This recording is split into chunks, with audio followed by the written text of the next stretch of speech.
Ungrateful Wife. In a quiet village nestled between hills and valleys lived a kind-hearted man named Isaac. Known for his honesty and dedication, Isaac was a husband who put his family before everything else. One day, a rare opportunity knocked at his door. His company had selected him to travel abroad on a temporary assignment, covering for a colleague on sabbatical. The position promised great financial reward and career growth. "Isaac," his boss said one afternoon, "I chose you personally. This role will give you experience, exposure, and a generous increase in pay."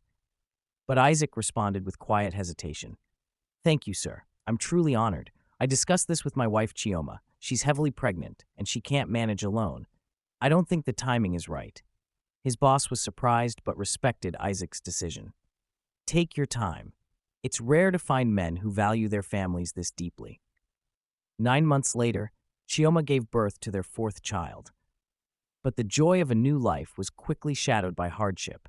The family faced growing financial struggles. Chioma constantly complained. "This house is too tight," she grumbled. "The money is never enough. Look at other families. They're moving forward." Isaac did his best.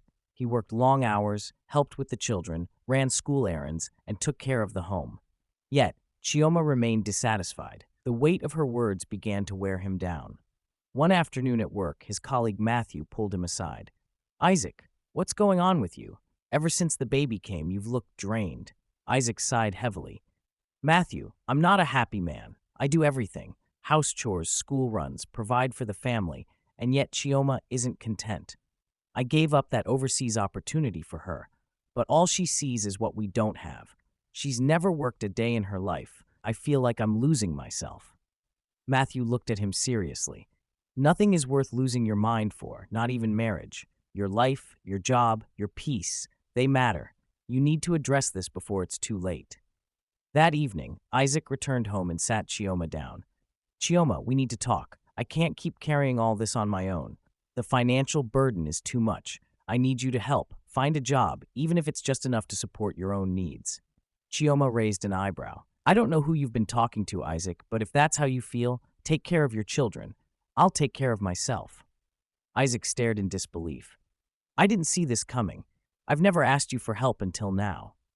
Chioma stood, defiant. "I'm not ready for the stress of a job with 4 children. Maybe I'll think about it." That night, Isaac lay in silence, his heart heavy. But by morning, his mind was made up. "I've just been transferred," he said quietly to himself.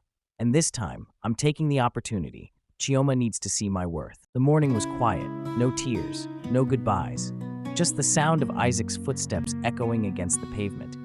His suitcase rolled behind him, heavy not with clothes, but with the weight of years spent unseen. He had once declined this journey for love. Now he embraced it for dignity. Chioma sat in silence, her belly full with life, her heart uncertain. The children watched their father walk away, not with anger, but with grace. Isaac didn't look back. He didn't need to. He had already given everything, and this time he chose himself. He didn't rush. Each step was deliberate, like the closing of a chapter written in sacrifice. The suitcase rolled behind him, but it wasn't the wheels that made noise. It was the silence, the kind that speaks when words fail. Chioma watched, belly full, heart uncertain. The children didn't cry, they just stared. And Isaac, he walked away, not with bitterness, but with grace. Isaac's farewell from the train. The train hissed like a serpent, ready to shed its past. Isaac stood by the window, his hand pressed against the glass, not to wave, but to hold on. One last time. Chioma stood on the platform, belly full, eyes unreadable. The children clung to her dress, unsure whether to cry or smile. Isaac didn't speak, he just nodded, and that nod carried every word he'd never said. As the train pulled away, the distance grew, not just in miles, but in meaning. The end.